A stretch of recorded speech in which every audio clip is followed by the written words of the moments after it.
Hey, this is Ryan of Happy Healthy Vegan. So today I'm gonna have a look at a video that Mike the Vegan did about a year ago. I made one back then too. Remember back when it was discovered and we made videos about that duckweed has bioavailable B12, 3 forms of it, no less.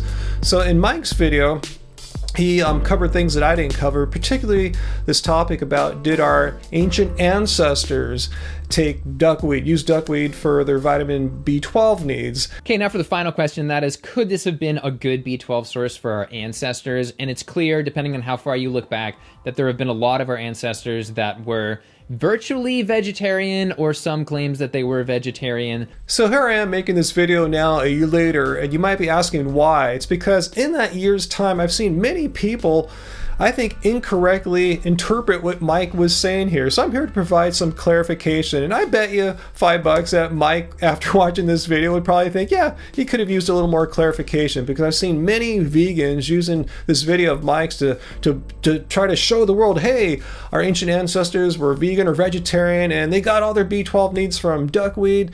And I've seen other people try to pin this view on Mike, like Mike is arguing in this video that our ancient ancestors were using duckweed for B12. So anyway, let's see what the real story is here, as I hope to pull out and clarify what's really going on with our ancient ancestors and duckweed and B12. Did they use it or not? Anyway, first of all, let's see what Mike said about what he can rule out as possible B12 sources of our ancient ancestors. And if you're going a while without meat, then you are not going to be getting enough B12, and absolutely people weren't getting it from dairy. You'd also need a lot of eggs each day to get enough B12, which was unlikely for pre-humans, and I calculated those numbers in my Jillian Michaels video if you want to check that out. Now, something like insects is also not very promising. Just to pause for a moment, I'm personally a little curious as to why Mike just so quickly skipped over insects as being a possibility. Did he do a prior video on insects before? Let me know down in the questions or comments, but we'll return to insects in a second. Humans were also always by water, and I've talked about B12 in water a while back, mentioning this study where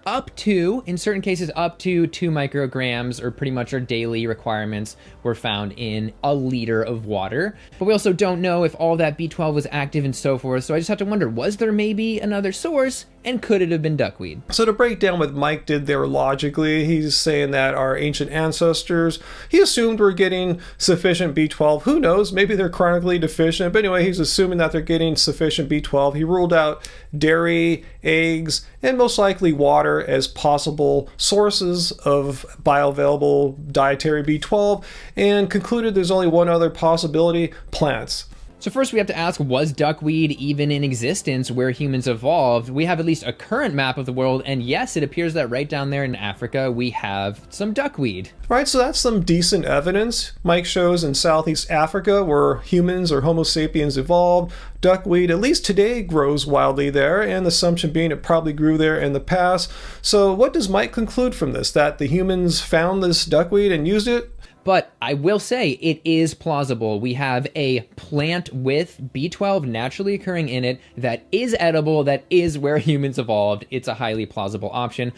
So there you go. Very clearly, that's Mike's position, that our ancient ancestors got their B12 via duckweed in their early days in Africa. He says this is highly plausible. Those are his words. That's his judgment. So let's just, for one quick moment, just say what that means and doesn't mean. That doesn't mean that Mike is saying this is for sure, it's a slam dunk, that this is true, because I know a lot of people have been trying to pin this on him, saying this is Mike's strong position. And I think it's evident from his enthusiasm for this position that he would like this to be true, and thinks that he has some really good evidence for it because he eliminated the other possibilities like dairy, eggs, and water. But I feel a little differently for Mike here, and I'm not here to debunk him or anything. I'm just stating my position here. I don't think it's highly plausible like Mike says. I think it's maybe, mildly plausible, because the bottom line is Mike never really showed any actual evidence, just eliminating other possibilities. Never showed any anthropological evidence, paleobiological evidence of our ancient ancestors consuming duckweed. And I'll show you too, there are some possibilities that Mike excluded that might account for our ancient ancestors' dietary B12. So in any discussion of our ancient human ancestors, my question is always, which groups, which species are we talking about? Because that's a pretty wide range of possibilities there. And Mike, when he put up this map here of where Homo sapiens evolved in Southeast Africa, so that shows me where he's talking about, what kind of time frame we're talking about. So I'm going to show us our closest ancient human ancestor, Australopithecus, and one of their species is what evolved into Homo sapien. And it's fairly evident to me this is the kind of ancient human ancestor that Mike the vegan was talking about, because here's how he described our ancient ancestors' diets. And it's clear, depending on how far you look back, that there have been a lot of our ancestors that were virtually vegetarian, or some claims that they were vegetarian. And as it happens, Australopithecus' diet was nearly vegetarian. It ate primarily fruits and starchy tubers and vegetables, and also, perhaps they speculate, some easy to catch animals like lizards. So given that Australopithecus was primarily eating fruit, veggies, and tubers, and speculated to possibly eat some lizards on occasion, which doubtfully would give them sufficient levels of B12, let's see if there's some other dietary sources of B12 in their diet, and some recent studies show that there are.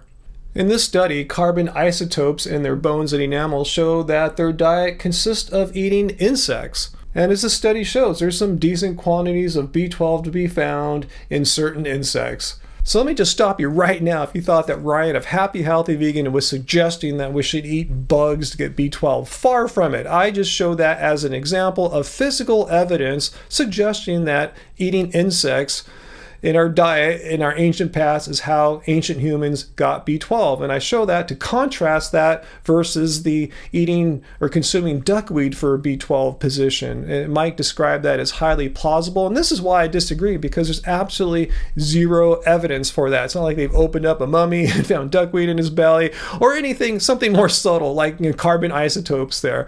So right now it's just purely speculative. And it sounds nice. It seems like a cool idea, but until there's some evidence, it's just purely speculative. So now let me share with you how I feel about this whole discussion about ancient human ancestors, their diets, B12, duckweed. To me, it's just a form of the appeal to nature fallacy. People like to think that, or believe that, what happened in the past, what happens in nature, is somehow good and ought to happen now. And it's just a logical fallacy. That's why it's called the appeal to nature fallacy. I really personally don't give a crap whatsoever about what people were eating tens of thousands or millions of years ago, because for us right now, that's completely irrelevant. It's a whole different world now than it was then.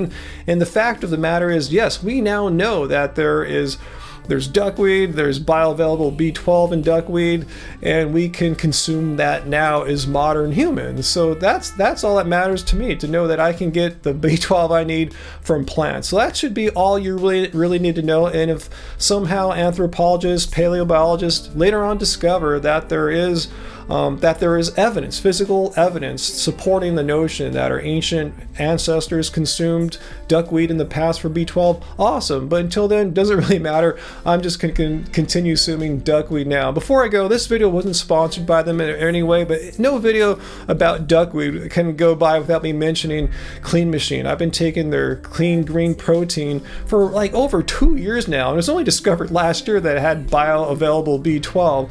So I've been using it pretty much every day. I put it in my smoothies, about a scoop or so, and it's not only rich in bioactive B12, it's got omega-3s, it's got amino acids, a profile that's similar to whey protein, and a whole bunch of other vitamins and minerals. So I have a code I've been using for all this time.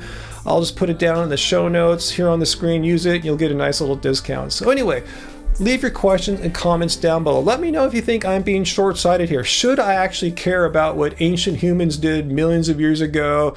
Like I said, I find it completely irrelevant, but if you think it is relevant, let me know. I'm open to see it, but the bottom line is I'm still going to keep on doing what I'm doing, but let me know what you guys think down below. So like this video, share this video. Until next time, guys, let's keep it vegan.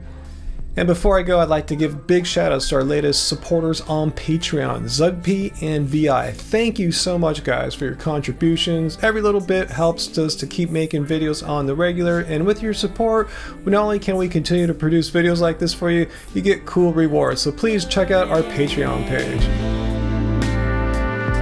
When does the pain